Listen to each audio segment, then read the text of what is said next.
नमस्कार, मी प्रवीण अहिरे तुम्हा सर्वांचं लाडकी बहीण योजनेच्या या व्हिडिओमध्ये स्वागत करतो. बघा, लाडकी बहीण योजनेच्या संदर्भात नवीन जी आर आलेला आहे. या जी आरमध्ये जर आपण पाहिलं तर बघा, सर्वांचे अर्ज मंजूर होणार.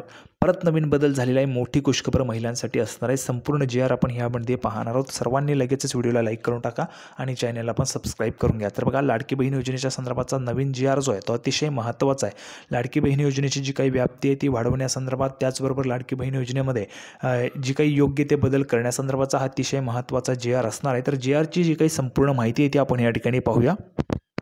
तर बघा, मुख्यमंत्री माझी लाडकी बहीण या योजनेच्या अंमलबजावणीमध्ये सुधारणेसह व्याप्ती वाढवण्याबाबतचा विषय आहे. जी आर बघा 25 जुलैचा म्हणजे कालच आलेला जी आर आहे. बघा, पाहू शकता 25 जुलैला आलेला जी आर आहे.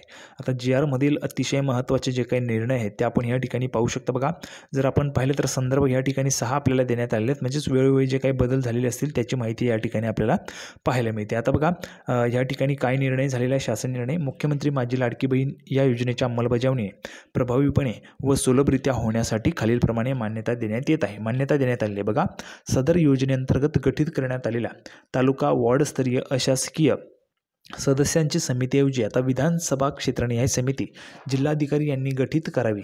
त्याचबरोबर सदर समितीमध्ये शासकीय सदस्यांची नेमणूक जिल्हाधिकारी यांनी आवश्यकतेनुसार करावी.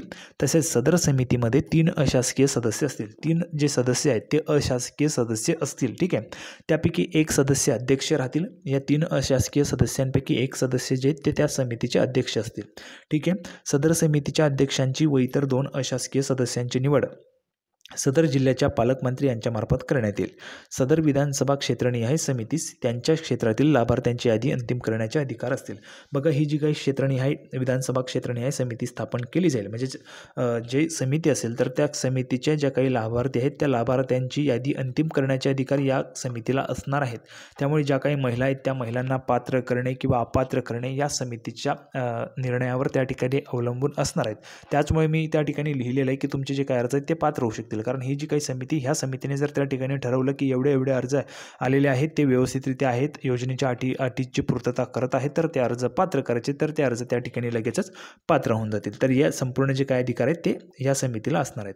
दुसरा निर्णय आहे बघा, तालुका वॉर्ड स्तरावरील समितीतील अशासकीय सदस्य वगळून उर्वरित शासकीय सदस्यांची समिती प्रशासकीय कामकाजासाठी कार्यरत राहील. तसेच जिल्हाधिकारी यांना सदर समितीमध्ये आवश्यकतेनुसार शासकीय सदस्यांमध्ये बदल करता येईल. या समितीने जिल्ह्यात प्राप्त झालेल्या अर्जांची तपासणी करावी व संभाव्य पात्र लाभार्थी महिलांच्या याद्या जिल्हाधिकारी यांच्याकडे सादर कराव्यात. तर बघा, ही जी काही समिती असेल तालुका स्तरावरील, वॉर्ड स्तरावरील समिती, तर ही जी समिती असेल ती जी समिती आहे त्यामध्ये अशासकीय सदस्य नसणार आहेत. शासकीय सदस्यांची ही समिती असेल आणि हे प्रशासकीय कामकाजासाठी कार्यरत असणार आहे. यामध्ये जर आपण पाहिलं तर ह्या समितीमध्ये जिल्हाधिकारी यांनी आवश्यकतेनुसार जे काही शासकीय सदस्य आहेत त्यांचे बदल त्या ठिकाणी होऊ शकतात.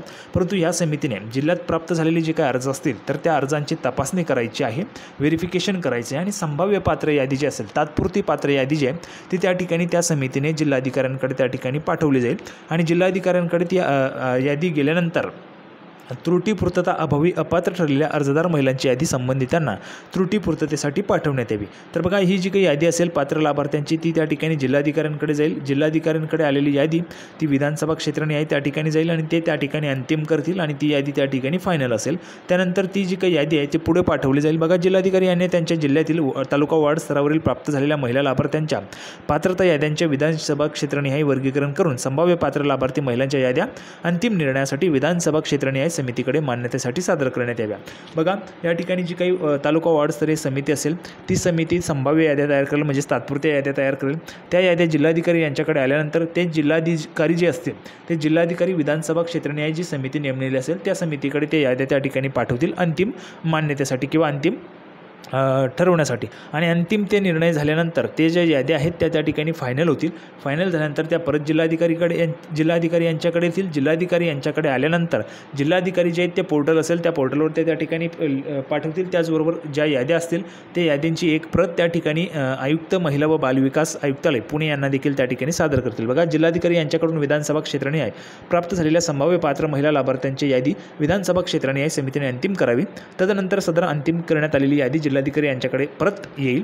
जिल्हाधिकारी यांनी त्यांच्या यंत्रणेद्वारे अंतिम पात्र महिला लाभार्थ्यांची नोंद प्रणालीवर करावी, म्हणजेच पोर्टलवर करावी. तदनंतर जिल्ह्यातील पात्र महिला लाभार्थ्यांची यादी आयुक्त महिला व बालविकास आयुक्तालय पुणे यांना सादर करावी. अपात्र झालेल्या लाभार्थ्यांनी त्रुटीपूर्तता केल्यानंतर त्यांच्या पात्रतेबाबत निर्णय वरील कार्यपद्धतीनुसार असेल. म्हणजेच विधानसभा क्षेत्रनिहाय जी काही समिती स्थापन करण्यात आली ती समिती त्या ठिकाणी अपात्र झालेल्या महिलांचा जो काही निर्णय असेल तो त्या ठिकाणी घेणार आहे. म्हणजेच तालुका वार्डस्तरीय समिती तात्पुरती यादी तयार करेल. त्यानंतर जिल्हाधिकाऱ्यांकडे ती यादी जाईल. ती यादी परत विधानसभा क्षेत्रनिहायकडे जाईल. त्यांनी अंतिम केल्यानंतर ती जिल्हाधिकाऱ्यांकडे जाईल. जिल्हाधिकाऱ्यांची जी काही यंत्रणा आहे ती पोर्टलवर अपडेट करेल आणि आयुक्त जे आहेत महिला व बालविकास आयुक्तालय पुणे यांच्याकडे ती एक यादी जाईल. तर अशा पद्धतीने तुमच्या याद्या ज्या आहेत त्या फायनल होणार आहे.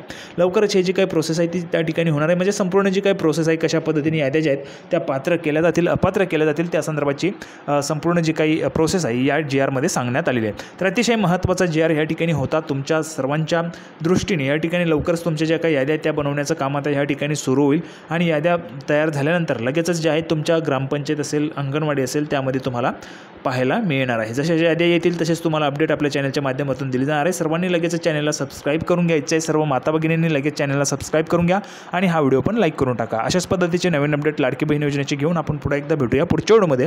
तोपर्यंत धन्यवाद.